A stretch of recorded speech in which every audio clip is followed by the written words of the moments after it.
रक्त रंग विद्या बा रक्त रंग बाला रक्त अड़ाउल के माला।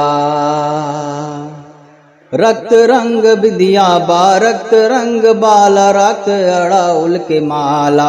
रक्त रंग चुनरी सोहाला मैया के गले रक्त मुंड माला।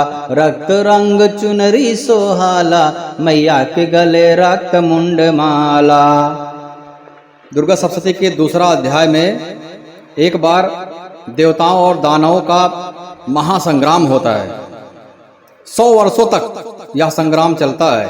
इस युद्ध में राक्षसों का आधिपति, राक्षसों का जो राजा था महिषासुर था, और देवताओं के तो स्वामी इंद्र थे। उस भीषण युद्ध में महाबलशाली दैत्यों के सम्मुख देवताओं की सेना भाग खड़ी हुई, अर्थात देवता हार गए। समस्त देवों को पराजित देकर के दैत्यराज महिषासुर ने इंद्रासन को अपने अधिकार में कर लिया। जैसा कि होता ही है कि कोई भी राक्षस या तपस्या करता है, उसको शक्ति मिलता है, तो पहला उसका काम यह है इंद्रासन को प्राप्त करना। पहले देवताओं के ऊपर आक्रमण करके स्वर्ग पर अधिकार प्राप्त कर लेते हैं और देवताओं को भगा देते हैं। यह अक्सर देखा गया है। इसके बाद संपूर्ण देवगण सृष्टिकर्ता ब्रह्मा जी के साथ लेकर के उस स्थान पर गए जहां भगवान शिव तथा विष्णु आसीन थे। उन देवों से देवताओं ने महिषासुर की और अपनी पराजय का वर्णन किया। देवताओं ने बताया कि भाई हम लोग हार चुके हैं और देवतागण जीत गए हैं और स्वर्ग पर अधिकार कर लिए हैं, और यदि स्वर्ग पर ज़्यादा समय तक अधिकार रहा उनका, तो सृष्टि का जो नियम है वह बाधित हो जाएगा। उस नियम में व्यवधान आएगा, सृष्टि का नियम खिन्न भिन्न हो जाएगा। इसलिए उनको स्वर्ग से उतारना बहुत जरूरी है, देवताओं को स्थापित करना बहुत जरूरी है। देवताओं ने भगवान से कहा, हे भगवान, महापराक्रमी महिषासुर ने सूर्य, चंद्र, अग्नि, वायु, इंद्र, यम, वरुण तथा अन्य सभी देवताओं से उनके अधिकार छीन लिए हैं और स्वयं ही सबों पर आधिपत्य अपना जमा लिया है। उस पापात्मा महिषासुर ने सभी देवों को स्वर्ग से निकाल करके बाहर फेंक दिया है। अब वे निष्कासित होकर के देवगण भूतल पर मनुष्य के समान भटक रहे हैं। जितने भी देवतागण हैं, इंद्र, अरुण, वरुण, यम, चंद्र, सूर्य, सब पृथ्वी पर भटक रहे हैं जैसे साधारण मनुष्य भटकते हैं, क्योंकि स्वर्ग पर अब उनका अधिकार नहीं रहा। हम सब लोगों ने आपके समक्ष असुरों के दुराचरण का सारा वृत्तांत निवेदित कर दिया है। हम सब देवगण आपके शरणागत हैं। आप कृपा करके उस अपराजय दानव के नाश का कोई उपाय बता दीजिए। देवताओं के मुख से ऐसी अनहोनी घटना सुनकर के भगवान विष्णु और शिव जी दानवों पर अत्यंत कुपित हो गए, जिसके फलस्वरूप उन देवादिदेव की भव्य कुटिल हो गई, उनकी मुखाकृति वक्र हो गई। तब अत्यंत क्रोधावृष्ट भगवान विष्णु के मुख से एक महान तेज का उदय हुआ। भगवान विष्णु के मुख से एक महान तेज उत्पन्न हुआ। तदनंतर ब्रह्मा और शिव जी के शरीर से भी उसी प्रकार का तेज निकला। इसी प्रकार क्रमशः इंद्रादि देवों के शरीर से भी तेज निकला। तत्पश्चात वे सभी तेजपुंज एक में मिलित हो गए। सारे तेज मिलकर के एक हो गए।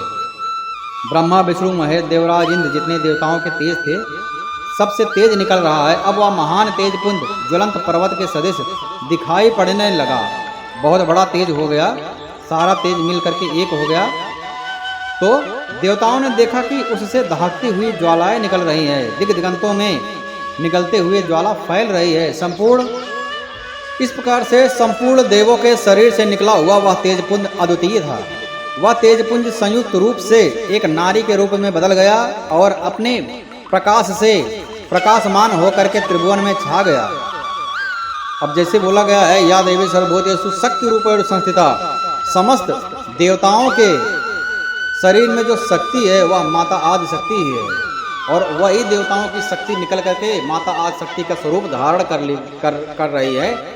जैसे होता है एको अहम बहुश्यामा, माता आदि शक्ति पहले एक थी, उसके बाद उन्होंने बहुत सारे रूपों में विभक्त हो गई। समस्त देवताओं ब्रह्मा, विष्णु, महेश के रूप में विभक्त हो गई। अब वही बहुश्यामा तो एक हो रही है और समस्त देवताओं की शक्ति निकल करके एक हो रही है, और वही एक तेजपुंज के रूप में परिणित हो गया। उसके बाद वही तेजपुंज माता आदि शक्ति के रूप में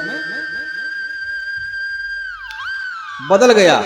भगवान शिव के शरीर से निर्गत तेज के द्वारा महामाया देवी के मुख की उत्पत्ति हुई। अब यहाँ पर एक एक शक्ति से किस किस शरीर की रचना हो रही है। भगवान महादेव के शक्ति से मुख की उत्पत्ति हुई। यमराज के तेज द्वारा देवी के सिर के केस उत्पन्न हुए और भगवान विष्णु के तेज से उनकी भुजाओं का निर्माण हुआ। चंद्रमा के तेज से स्तनद्वय, इंद्र के तेज से कटी, वरुण के तेज से जांघ और पैरों की पिंगली, पृथ्वी के तेज से नितद्ध निर्मित हुआ। ब्रह्मा के द्वारा दोनों पैर और सूर्य से अंगुलियों का प्राकट्य हुआ है और अष्टवसुओं के तेज से हस्तांगुलियां और कुबेर के तेज से नासिका का निर्माण हुआ है। प्रजापति के तेज से दंतपक्ष तथा अग्नि के तेज से त्रिनेत्रों का प्रादुर्भाव हुआ है। संध्या के तेज से दोनों भौहे और वायु के तेज से कान की उत्पत्ति हुई है। इसी प्रकार अन्य सभी देवताओं से मिलित तेज से देवी के संपूर्ण अवयव का निर्माण हुआ है। समग्र देवों के संयुक्त तेज से प्रकट हुई उस देवी की मूर्ति देख करके महिषासुर द्वारा संत्रस्त देवगण अत्यंत प्रमुदित हो गए, आनंदित हो गए। निश्चय ही महिषासुर का वध हो सकेगा, ऐसा भाव आ गया और भगवान शिव ने अपने विशिष्ट अस्त्र शूल में से एक शूल देवी को अर्पण कर दिया और भगवान विष्णु ने अपने सबसे शक्तिशाली उनका अस्त्र होता है चक्र, और चक्र की सहायता से एक नवीन चक्र का निर्माण करके देवी को दे दिया। और वरुण देव ने अपने जितने भी देवता हैं सारे देवताओं ने अपने सबसे शक्तिशाली अस्त्रों में से एक अस्त्र का निर्माण करके माता आदि शक्ति को दिया है। वरुण देव ने शंख, अग्निदेव ने शक्ति, वायु ने धनुष बाण से पूरित 2 तरकस उन्हें प्रदान किया। देवराज इंद्र ने अपने वज्र द्वारा निर्मित वैसा ही एक वज्र तथा ऐरावत हाथी से एक घंटा उतार करके दिया है। यमराज ने कालदंड से प्रादुर्भूत दंड, वरुण ने पास, प्रजापति ने स्फटिक एक प्रकार की मणि की माला प्रदान किया प्रजापति ने, और सृष्टिकर्ता ब्रह्मा ने अपना कमंडल देवी को अर्पित कर दिया। सूर्यदेव ने अपने संपूर्ण किरणों का तेज देवी के समस्त रोमकूपों में भर दिया। काल ने उन्हें अपनी देदीयमान तलवार और ढाल दे दिया और क्षीर सागर ने उज्जवल हार, कभी मलिन न होने वाले 2 दिव्य वस्त्र दे दिए। दिव्य चूड़ामणि और 2 कुंडल क्षीर सागर ने प्रदान किया और कड़े प्रदान किया। भुजाओं में धारण करने का केयूर, बाहुओं में पहनने का एक प्राचीन आभूषण बाजू बंद अर्पित किया समुद्र देव ने, क्षीर सागर ने। दोनों चरणों में धारण करने के लिए निर्मल नूपुर, गले की उत्तम हौसली, सभी अंगुलियों में पहनने के लिए रत्न जड़ित अंगूठियां भी प्रदान किया क्षीर सागर ने। विश्वकर्मा ने क्या दिया? देवी को अपना स्वच्छ फरसा प्रदान कर दिया। इसके साथ ही उन्होंने अनेक प्रकार के अस्त्र और अभेद कवच प्रदान किए। इन सभी अस्त्रों के अतिरिक्त उन्होंने मस्तक और वक्ष पर धारण करने के लिए सदैव हरी भरी बनी रहने वाली कमलों की माला प्रदान की। सागर ने उन्हें सुंदर पद्म पुष्प दिया और हिमाचल पर्वत ने उन्हें वाहन के लिए सिंह प्रदान किया। अनेक रत्नादि भेंट दिए हिमाचल पर्वत ने, और धनाधिपति कुबेर ने देवी को मधुपूर्ण पात्र अर्पित किया। समस्त ब्रह्मांड के आधारभूत नागराज शेष ने अमूल्य मणियों से पूरित नागहार भेंट किया। इसी प्रकार सभी देवों ने अपने अस्त्र शस्त्र रत्नादि अर्पित करके देवी को आवभगत किया। इसके अनंतर देवी ने उच्च स्वर में अट्टहास करके बारंबार गर्जना किया। उनके गर्जन से संपूर्ण आकाश प्रकंपित हो गया। उस घोर गर्जन के फलस्वरूप भीषण ध्वनि फैल गई, जिससे तैलोक विद्युत हो उठा। पूरा तैलोक हिल गया। इतना घनघोर गर्जना माता आदिशक्ति ने किया। सागर भी हिलोरे लेने लगा। ऐसा लगा सृष्टि का लय हो जाएगा उस गर्जना से। भूमंडल में भूकंपित हो उठा, भूकंप आ गया और सभी पर्वत अपने स्थान से डगमगाने लगे। ऐसा देख करके देवों ने हर्षित होकर के भगवती सिंहवाहिनी का जय जयकार किया, जयनाद किया, माता आदिशक्ति की जय। तत्पश्चात ऋषि महर्षियों ने भी देवी की स्तुति किया। नतमस्तक होकर के सारे विश्व को शुद्ध देख करके दानवों ने अपनी संपूर्ण सेनाओं को कवचादि से सज्जित करके हाथों से आयुध को लेकर के घबराए हुए झटके से उठकर खड़े हो गए सारे राक्षसगण। उस समय महिषासुर अत्यंत कुपित होकर के बोल उठा, अरे यह सब क्या हो रहा है? इसके बाद संपूर्ण दानवों से घिरा हुआ महिषासुर देवी की भयंकर गर्जना को लक्ष्य बना करके दौड़ा और वहां पर क्या देखता है? देवी की अत्यंत शोभा को देख करके चकित हो गया। उसके पदभार से भोजिल होकर के पृथ्वी रसातल में धंसती हुई जा रही थी। मस्तक किरोट सुशोभित से मानो आकाश में एक रेखा से खिंचती जा रही थी। तब वे अपने धनुष की टंकार से 45 सप्तलोकों को विशुद्ध कर रही थी। माता आदिशक्ति अपनी सहस्त्र भुजाओं के द्वारा देवी संपूर्ण दिग्गंतों को आच्छादित करके खड़ी हो गई। इसके बाद ही दानवों के साथ देवी का भीषण युद्ध प्रारंभ हो गया। विविध प्रकार के अस्त्र शस्त्रों से समस्त दिशाएं चमक उठी। महिषासुर के पास कितने बड़े बड़े प्रतापी राक्षस थे। चिच्छुर नामक सेनापति था, महाबलशाली। अब देवी के साथ महापराक्रमी दानव चिच्छुर युद्ध करने लगा। दैत्यों की चतुरंगड़ी, हाथी, घोड़ा, रथ, पैदल वाले सेना थे। चामर नामक असुर युद्ध भूमि में डट गया। उदग्र नामक महाबलशाली दानव अपने साथ 60,000 रथियों के साथ लेकर के आ गया। महाअनु नामक असुर उनके साथ में 1 करोड़ सेना लेकर लड़ने के लिए प्रस्तुत हो गया। असलोमा नामक राक्षस असुर 500 रथियों के साथ रणभूमि में आकर उपस्थित हो गया। और पास्कल नामक दानव अपने साथ 60 लाख सेना लेकर के आ गया। परिवरित नामक बलवान राक्षस अपने साथ 1 करोड़ अश्वारोही गजारोही सेना लेकर के आ गया।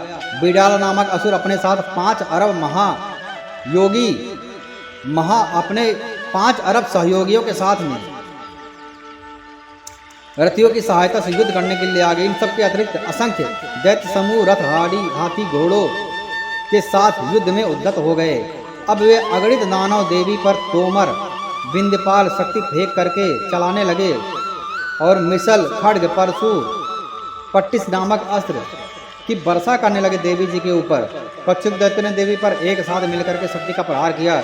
दूसरों ने अपने फंदे फेंक करके देवी को बांधना चाहा। इसके अनंतर कुछ दैत्यों ने देवी के वध के उद्देश्य से उन पर खड्ग से आघात करना चाहा। दानवों द्वारा फेंके हुए अस्त्रों को लीला स्वरूपणी देवी ने क्रुद्ध होकर के उन अस्त्रों को सहज ही काट डाला। फिर उनके मुखमंडल पर रंच मात्र भी क्रांति की छाया नहीं दिखाई देने लगी। एक ओर देवता ऋषि मुनि उनका गुणगान कर रहे थे, तो दूसरी ओर महामाया जगदम्बा उन दानवों पर अपने दिव्यास्त्रों की निरंतर वर्षा करके उनका विनाश कर रही थी। और साथ ही साथ देवी का वाहन सिंह भी क्रोधित होकर के अपने आयालों से गर्दनों से फटकारता हुआ राक्षसी सेनाओं का विनाश कर रहा था। देवी ने अपने अस्त्र, त्रिशूल, गदा, तलवार चला करके शक्ति वर्षा करके सैकड़ों राक्षसों को मार डाला। उनके सारे राक्षसों को धराशायी कर दिया। देवी ने कितने ही दानवों के बांह काट डाले, पैल काट डाले, कितने के मुंड उनके धड़ से अलग कर दिया। जिस स्थान पर यह भीषण संग्राम हुआ वहां की भूमि रथ, हाथी, घोड़े दानवों की लाशों से पट गई थी और वहां आवागमन का मार्ग अवरुद्ध हो गया था। भारी संख्या में दैत्यों का वध होने से हाथियों और घोड़ों के शरीर से इतना अधिक रक्तपात हुआ था कि क्षण भर में ही वहां की भूमि पर खून की नदियां प्रवाहित होने लगी। इस प्रकार से जगदम्बा जगतजननी ने क्षण भर में दानवों की उस विशाल सेना का संहार कर दिया।